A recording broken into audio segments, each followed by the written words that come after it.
नमस्कार दोस्तों, स्वागत है आपका। आज मैं आपको कुछ अलग दिख रहा हूँगा दोस्तों। ये बचपन से ही मुझे क्या पता, लेकिन जब मैं बाल काटता और बाद में जब किसी के सामने आने होता है तो मैं बहुत ही शर्माता हूँ। तो बचपन से ही ये सारी चीज़ें हैं, तो आज भी थोड़ा-सा वैसे ही लग रहा है।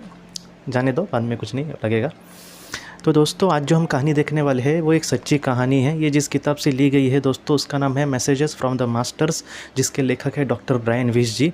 ये जिस लड़के की कहानी है दोस्तों, उसका नाम है माइक। उसके साथ ऐसी कोई बड़ी परेशानी उसने नहीं कही है, लेकिन उसने अपने जो पास्ट लाइफ रिग्रेशन में उसको जो जन्म याद आया दोस्तों, वो जो जन्म है वो बहुत कुछ सिखाने वाला है हम सबको दोस्तों। तो इस वजह से ये जो कहानी है उसकी मैं आपको कहने की कोशिश करता हूँ। ये जो माइक था दोस्तों, जब वो पास्ट लाइफ रिग्रेशन में गया तब उसने ये देखा कि तकरीबन 600-700 साल पहले एक इंग्लैंड में उसका जन्म हुआ था दोस्तों।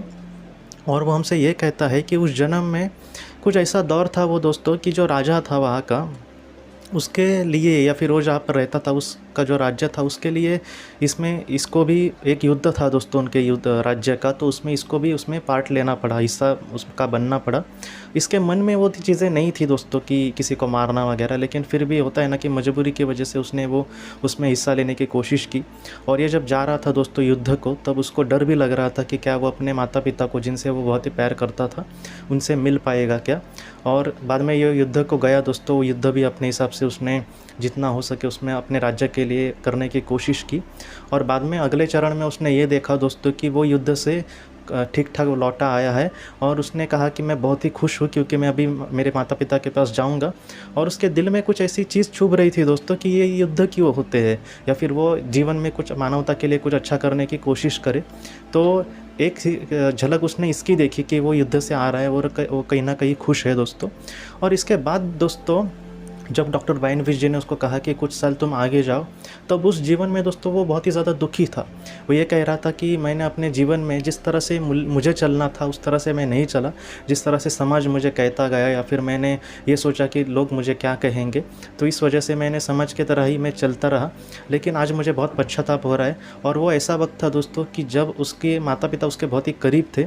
और वो ये कह रहा है दोस्तों कि उस वक्त जब उसने बाद में कुछ सालों के बाद का जो चित्र देखा था, उसमें उसकी माँ उसको छोड़कर चली गई थी इस दुनिया से। और उसके जो पिता थे दोस्तों, उन पर बहुत ही बड़ा कोई आरोप लगाया था और उनको जेल में बंद कर दिया था। और ये बेचारा भागा भागा फिर रहा था। वो कह रहा है कि वो बहुत ही ज़्यादा दुखी है और बहुत ही ज़्यादा मजबूर है। आगे किस तरह से बढ़ा जाए उसको नहीं पता, लेकिन हमेशा उसको यही लगा कि मैं अपने दिल की सुनना, ना ही लोगों की या फिर समाज की मैं ना ही सुनूं तो अच्छा होगा। मैं अपने दिल से अगर आगे बढ़ने की कोशिश करूँ तो वो अच्छा होगा। लेकिन वो जीवन में जिस तरह से सभी लोगों की कुछ ना कुछ मजबूरियाँ होती है, उस तरह से उसको ठीक से रास्ता नहीं मिल पा रहा था। तो इसके बाद दोस्तों डॉक्टर ब्रायन विश जी ने अब ये कहा कि इसके बाद तुम जाओ। अब और भी कुछ 10-15 साल जब वो आगे बढ़ा दोस्तों, तब उसने ये देखा दोस्तों, ये अच्छा मौका था उसके जीवन का। उसने ये कहा कि मैं आज बहुत ही खुश हूँ। उसके पिताजी को वो किसी तरह से बाद में छुड़ा सका दोस्तों। और उसके बाद दोस्तों उसने ये कहा है कि मैं जिन चीज़ों को प्यार करता था या फिर जिन चीज़ों पर मुझे चलना था दोस्तों, उसी पर मैंने अपने जीवन में चला और मुझे आज बहुत ही खुश है मैं। और मैं आज मेरे पिताजी के साथ रहता हूँ। और वो जो झलक उसने देखी उसमें उसने ये कहा है कि मैं अपने दोस्त के साथ ऐसे ही गप्पे शप्पे करने के लिए हम पहाड़ों पर जा रहे हैं और मैं बहुत ही ज़्यादा खुश हूँ। और उसने बाद में दोस्तों, जब वो इस दुनिया से चला गया, मतलब डॉक्टर ब्रायन विश जी ने कहा कि तुम्हारा एंड कैसे हुआ, तो उसने कहा कि मैंने अपने जीवन में एक अच्छी शिक्षा लोगों को देने के लिए या फिर जो बच्चे होते हैं उनको देने की उसने कोशिश की। उसने ये कहा दोस्तों कि बचपन से उसके दिल में यही था कि हम खामखा एक दूसरे के साथ क्यों दुश्मनी लेते हैं, या फिर बड़े बड़े राज्य जो है वो खामखा एक दूसरे के साथ क्यों लड़ते हैं। देखिए दोस्तों, युद्ध अच्छे नहीं होते, सबको ही पता है। लेकिन उसने ये कहा है कि जो भी हमारा दिल कहता है उसको आप मानने की कोशिश करो। वो जाकर बड़े बड़े राजाओं को तो नहीं समझा सकता, क्योंकि उसकी बात कोई नहीं मानेगा, क्योंकि वो एक बहुत ही आम इंसान था उस जीवन पे।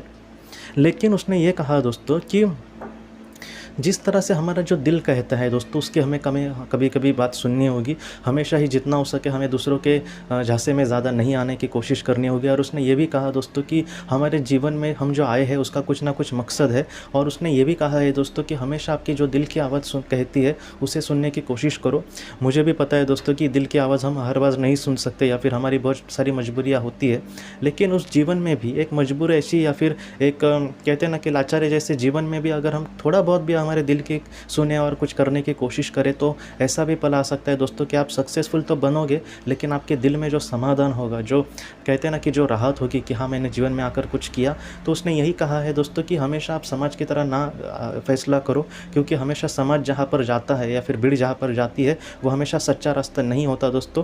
महत्वपूर्ण यही है कि एक अच्छा भी हमें रास्ता मिले और उस रास्ते पे हमें अच्छा भी लगे चलना दोस्तों। तो इस तरह से हमें जीवन में आगे बढ़ने की कोशिश करनी होगी। माइक ने भी यही कहा है कि जीवन में कभी भी हताश मत होना, ईश्वर ने हमारे लिए कुछ ना कुछ रखा होता है, लेकिन उसको समझना या फिर उस दिल की आवाज़ को सुनकर हमें आगे बढ़ना, ये बहुत ही ज़्यादा महत्वपूर्ण होता है दोस्तों। तो ये जो उसकी कहानी है, उसने अपने पूरे जीवन में दोस्तों, उस जीवन में, उस दौर में वो यही सीखा था, और उस जीवन में भी उसने यही कहा कि मैं इसी तरह से जीने की कोशिश करूँगा। हाँ, जितना मजबूरियाँ या फिर बहुत सारे ऐसे भी हमें निर्णय लेने पड़ते हैं, फैसले करने पड़ते हैं जहाँ पर जो हमारे मन के खिलाफ हो, जहाँ पर हम थोड़ा मजबूरी के वजह से या फिर दुख से हम निर्णय वो लेते हैं, लेकिन फिर भी दोस्तों जितना हो सके, हाँ ठीक है, कुछ बहुत सारे निर्णय हम समाज के लिए अच्छा लगे इसलिए या फिर समाज में हमारा कुछ एक ठीक ठाक स्थान बने इसलिए ले सकते हैं, लेकिन फिर भी हमें दिल की आवाज़ जो कहती है उसको देख कर जितना पॉसिबल हो, जो हमारे मन में है या फिर जो हमें करना है वो करने की हमें ज़रूर कोशिश करनी होगी दोस्तों। हमेशा दबे या फिर दिल की आवाज़ को दबाए नहीं रखना है, जितना हो सके हमें आगे बढ़ने की कोशिश करनी होगी। और मुझे पूरा यकीन है दोस्तों कि आपकी जो दिल की आवाज़ कह रही है वो कहीं ना कहीं आपको ज़रूर सक्सेसफुल बनेगी, और वो भी सक्सेसफुल बनने के लिए मैं ज़रूर आपके लिए दोस्तों प्रार्थना करूँगा। आज के इस भाग को लेकर अगर आपके कोई भी सवाल हो तो आप ज़रूर पूछें, जितना हो सके मैं उसका आपको जवाब देने की कोशिश करूँगा। हम अपनी अगली वीडियो में मिलते हैं। आप अपने परिवार का ख्याल रखना। आपका बहुत बहुत धन्यवाद। ज़िंदगी की रोशनी ये संस्था ऐसे लोगों के लिए काम करती है जिन्होंने किसी अपने को खोया है या फिर जो लोग अपनी ज़िंदगी में बहुत ही ज़्यादा दुखी है। जो लोग इस संस्था से जुड़ते हैं उनको तकरीबन 50 किताबें भेजी जाएगी उनके व्हाट्सएप पर या फिर ईमेल पर। ये किताबें आत्मलोक या फिर मौत के बाद हमारे साथ क्या होता है, इन सारी चीज़ों की आपको पूरी तरह से जानकारी देगी। और इसके साथ साथ आपको एक पास्ट लाइफ रिग्रेशन थेरेपी की ऑडियो भी भेजी जाएगी। इस ऑडियो की मदद से आप घर बैठे अपनी पास्ट लाइफ रिग्रेशन करने की कोशिश कर सकते हो। बहुत लोग पास्ट लाइफ रिग्रेशन थेरेपिस्ट के पास किसी कारण के वश नहीं जा सकते, तो ऐसे लोगों के लिए मदद के लिए ये ऑडियो तैयार की गई है। तो आप ज़रूर इस संस्था से जुड़े। इस संस्था से जुड़ने के लिए सामने जो व्हाट्सएप का नंबर दिया है, आप कृपया उस पर संपर्क करें। आपका बहुत बहुत शुक्रिया।